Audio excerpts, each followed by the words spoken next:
आनंद धाम निचिदेक रसे द्वितीये चित्तम सदा वसतुमं आगोचरेति।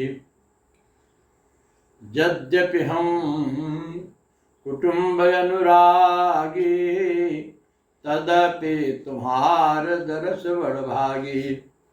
हम सब सेवक अति बड़भागी संतत सगुण ब्रह्म अनुरागी। जय गुरुपद अम्बुज अनुरागी ते लोग कहूँ वेदों बड़भागी। वंदे विदेह तनया पद पुंडरीकम कैशोर सौरभ समाहित योग चित्तम।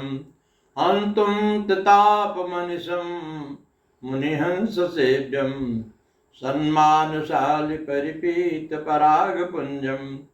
उल्लंघ्य सिंधुम सलिलम सलीलम यह शोक वहिनीम जनकात्मजायाम। आदाय तेनैव ददाह लंकाम नमामि तं प्राञ्जलिराञ्जनेयम् नमामि तं प्राञ्जलिराञ्जनेयम्।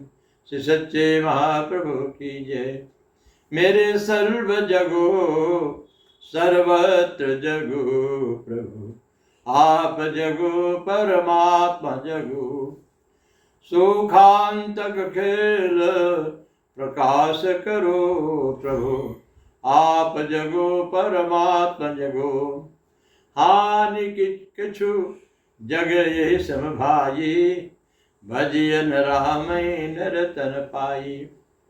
निगम कल्प तरोर गलितम फलम सुखमुखाद मृत द्रव संयुतम।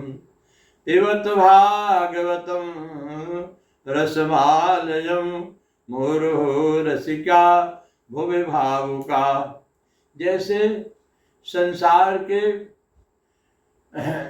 विभिन्न क्षेत्रों प्रांतों गांवों नगरों में जहाँ सुंदर सुंदर मीठे फलों के बगीचे हों और उनमें पके हुए सुंदर लाल लाल पके हुए वृक्ष शोभा पा रहे हों, उनमें से ऐसा वृक्ष जिसके सभी बहुत मीठे सुंदर सुरभित लाल लाल फल हैं, पर जिसमें सुग्गे ने चोंच मार दी है, उसकी मुख की लार लग जाने से वो फल अमृतमय मीठा हो जाता है। इसी तरह संसार में आगम निगम पुराण न्याय सांख्य दर्शन मीमांसा सब इतिहास पुराण छंद प्रबंध ग्रंथ, उनमें श्रीमद्भागवत महापुराण ऐसा वृक्ष ऐसा फल है कल्पतरु। ये कल्प वृक्ष है। इसमें जो मीठा फल सुस्वाद अमृतमय जो इस उपदेश है, ऐसा मीठा फल है जो भगवान सुखदेव के द्वारा निरंतर गायन करते रहने से यह अमृतमय हो गया, अमृत फल हो गया है।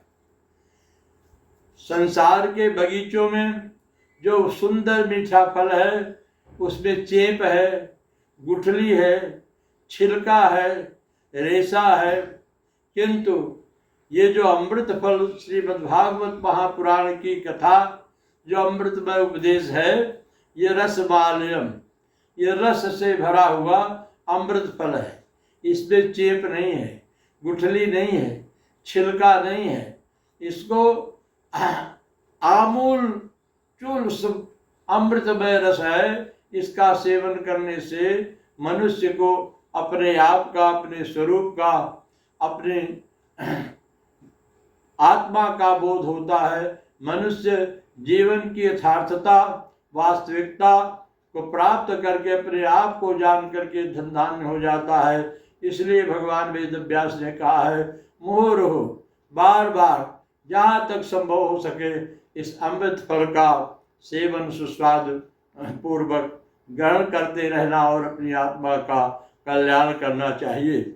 इसी क्रम से श्रीमद्भागवत अमृतमय कथा का आज से समारंभ होता है। आत्मीय जनों के कल्याण के लिए और अपनी आत्मा की तृप्ति के लिए आत्मबोध के लिए, आत्मलाभ के लिए, आत्मसंतुष्टि के लिए भागवत चिंतन प्रारंभ किया जाता है। श्री सच्चे महाप्रभु की जय। ओम जन्माद्यस्य त्वन्यादितरतस्य चार्थेषु विज्ञः सुराट् तेने ब्रह्म हृदयादिकवे मुह्यन्ति सूर्यः।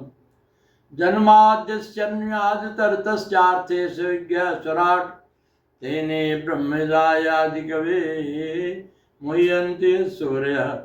तेजो वारिमृदां यथा विनिमयो यत्र सर्गो मिषा धाम्ना स्वेन सदा निरस्तकुहकं सत्यं परम धीमहि। भगवान वेदव्यास ने संसार पर जनमानस के असीम उपकार के लिए जन्म, स्थिति और अंत, उद्भव, स्थिति और अंत, जिस परंपरा से, परमात्मा से ये क्रम निरंतर अनादि काल से अनंत काल से, जिस वक्त जन्माद्यसोन्यातरतस् चार्थेषु विज्ञः सुराट्, बड़े बड़े ज्ञानी, बड़े बड़े संत महात्मा अनंत काल से जिस परम तत्व की खोज करते रहते हैं।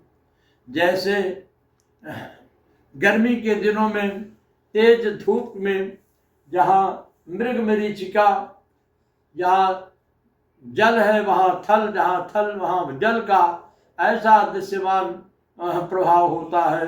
मनुष्य माया मोह के जगत में क्या सत्य है, क्या असत्य है, क्या वास्तविकता है, जिसको जानने के लिए बड़े बड़े ज्ञानी जन इस महासागर में ज्ञान विज्ञान के खजाने के महान ग्रंथ में डुबकी लगाते हैं और पार नहीं पाते हैं।